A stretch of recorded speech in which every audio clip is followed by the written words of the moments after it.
today. Cami Franceska And Cami. This is from our Nonas for our Nenis. A video series about learning how we can take part in a food sovereign and food secure future. In the last episode, we found our why after volunteering with Gaverton Sustainable, a local organization that has been connecting local farmers to the community by providing fresh produce to those in need. We also challenged ourselves to cook with more local fruits and veggies. This episode, we are taking a glance into ways we are fed by our island by showing our home gardens, visiting a small community garden, and visiting a farm that's been run by the same family for the last 30 years. Join us as we learn from the farming practices our Nonas knew so we can carry them forward for our Nenis. First, let's get a refresher on food sovereignty and food security from Kristen Urbiano of Gaverton Sustainable. So from the perspective of GSC, food security and food sovereignty are a little bit different. So food security is the idea that a person or a family or a community has access to foods, just generally. But food sovereignty takes that step a little bit further, and that is to say that not only do you have access to food, but that food be culturally relevant, that food be healthy, and that food be sustaining for one's family, right? So, and also affordable so that people can actually buy it and consume it. So that's the main difference between food security and food sovereignty for us. The food system on Guam is very much based on imported food from the States or other places around the world. And this dependence on outside food causes people on Guam to not have access to the fresh, local, and affordable vegetables that exist on island. The main problem, I believe, with the current food system is exactly that, the over-reliance on imported foods. And this over-reliance on imported foods is not only unhealthy, but also sometimes more expensive. It is important to change the way we consume food because of the health benefits involved. Usually it is understood that eating local and eating fresh is more healthy for a person, and it also helps the local economy as well. Remember that if our ports were ever to close, we only have 2 weeks worth of food and other essential resources available to us. Food security is a safety net for our community and for our families. As big as these issues feel, it's important to remember that any big changes our island makes begin at home. So welcome to my backyard. This is actually my childhood home. So far, it's doing pretty well. The first tree I wanted to show is our synonymous tree. It is the first time in forever that it's actually had fruit on it. It's very shady right now, but believe it or not, when it's not bearing fruit, it is bare. It looks just like twigs. Previous to this year, we would only get it to about this size. Can you see? It's good and in focus. It's been producing a lot, so not only are we able to keep some for ourselves, but we've been giving to our neighbors. And okay, next tree is our soursop tree. We have 3 mango trees. So we have this one and this one. It's a huge one, but these 2 are the ones that I use the mangoes for pickling. We're really new to growing. We started off with the easy things like basil, things that can grow really easy and don't have to tend to it so much. Some of the leaves are being eaten off, and then we also have some in our kitchen upstairs that we kind of just grow on the windowsill. And then we have eggplant here. We just put that in the ground. It used to be in a pot not too long ago. And then this one is actually my new favorite. It's arugula. It has a really bitter taste, but the taste is really concentrated. Here we have our laguana seedlings. We're gonna put these in the ground once they start sprouting just a little bit more. While we don't have extensive gardens that can feed our families yet, here are ways we're beginning to grow our own food in our very own backyards. Every fruit and veggie we grow is a valuable resource at every stage. Welcome back to my kitchen. This week I have not coffee. This is food waste that we have created in the last 24 hours. So what we have in here is an old avocado that nobody ate, RIP. I'm sure this is chock full of veggie waste, stems, leaves, peels, seeds, pits, things of that nature, things that we don't normally eat and would otherwise put in the trash. So this is a wonderful way to save the food scraps that you make naturally just from cooking fresh produce and turn it into something valuable, something so wonderful for your garden, for your plants, which is nutritious soil. We're gonna do a little bit of repotting of my little seedlings that my sister brought home. This is eggplant. And I'm just gonna get to replanting while I explain a little bit about the history of farming on Guam so that we have some more context about what our island has been facing over the last 75 to 80 years and the shift that we've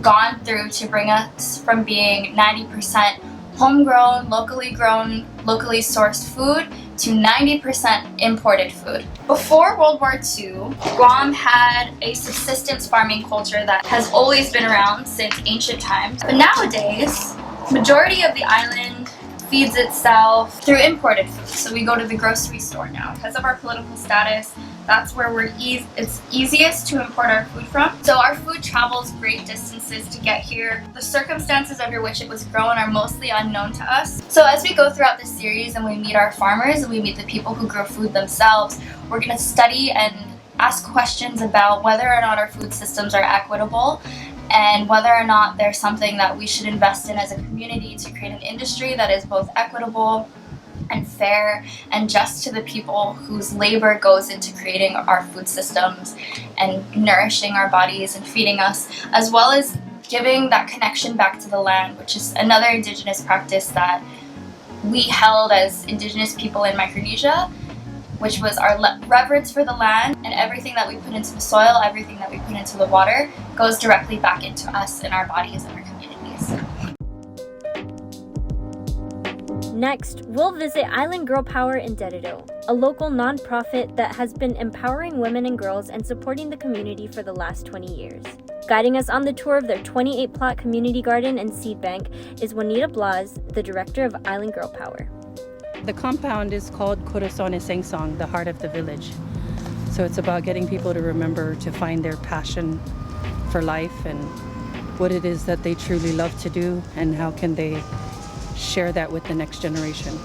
Tending to one of the plots at Island Girl Power is Sophie, a 15-year-old gardener and volunteer. So a brief span of things is okra. I'm planning to grow it even bigger. That way when it's harvested, it'll have more seeds. And I'm also growing tomatoes. They're still quite young, but I'm very proud of them because they were my first plants.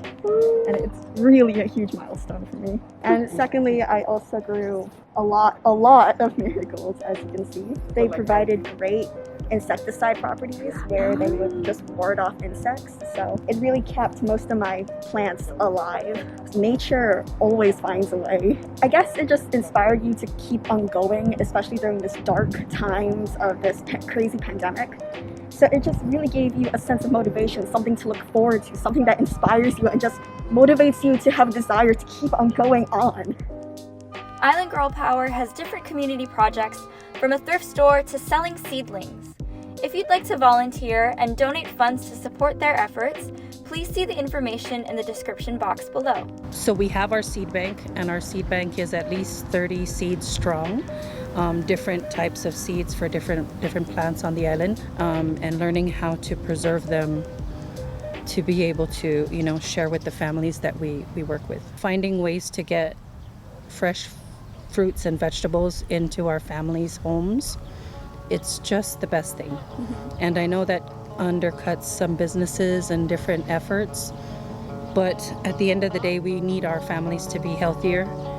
And I need kids to know that fruits come from a tree and not from the store. And that's just so important. Our last stop is at Gaverton Farms, which is a large farm run by a grandfather and his grandson, Christian. My name is Christian and I'm 14 years old. My grandpa started the farm 30 years ago with my grandma. I started helping on the farm at 5 years old, ever since my grandfather taught me how to hold a watermelon. So my grandpa wakes up at 5 to cut the kangkong, then brings it up by 7 o'clock and starts cleaning it. Then I wake up around 7 to go pick up the workers. Then we head into the farm, then I'll tell them what to do. Then I'll watch them. Then when it's 12, we go home, eat until 1, come back, finish our work until all the way up till 7, sometimes 8 o'clock at night, then the next day again. So every season we plant and harvest thousands of pounds of watermelon to be sold from the back of our family pickup and sometimes in local markets. During the rainy season, we plant kangkung and other small crops like cucumber and vegetables and fruits. We have livestock to help maintain the grass and to fertilize the field in between planting. Sometimes we go weeks, even sometimes months without workers. So it's just us two, so we just do whatever we can do. Some hardships about our farming is mainly people stealing from our farm, the pests, the pigs, even our cows come in and eat our watermelons. Even though it's hard work, I love coming to the farm because it's quiet and love touching the dirt and the soil. The money we make is to pay our bills and to pay our grandma's medical, but she's in the States for treatment. She used to drive the truck from the farm to the store for deliveries. I would want the community to help buy more local produce and stop ordering from the States and give us more helpers in the farm. That's my wildest dream. So supporting local and eating local actually helps Guam's farmers produce more culturally relevant, healthy foods for the island's community. We've barely scratched the surface on these issues, but it's important for us to reiterate the impact that growing local and buying local has on our community. Growing our food connects us to the land and helps us to appreciate our resources. Investing in local farmers through volunteering and by buying their produce increases food security while also supporting the families that feed us. Our whole community is centered around food. But when we look closely, we can see how our economy, autonomy, and wellness are shaped by our food systems. The path to food sovereignty and food security is a holistic one. It can be found in our backyards, community gardens, and our local farms. But first, we must find it in ourselves. Dunkulu na si Zeus Maasi to Island Girl Power, Gaverton Farms, and Guahan Sustainable for your time and help in making this episode possible. For more information on any of these local organizations and businesses, please see the description box below.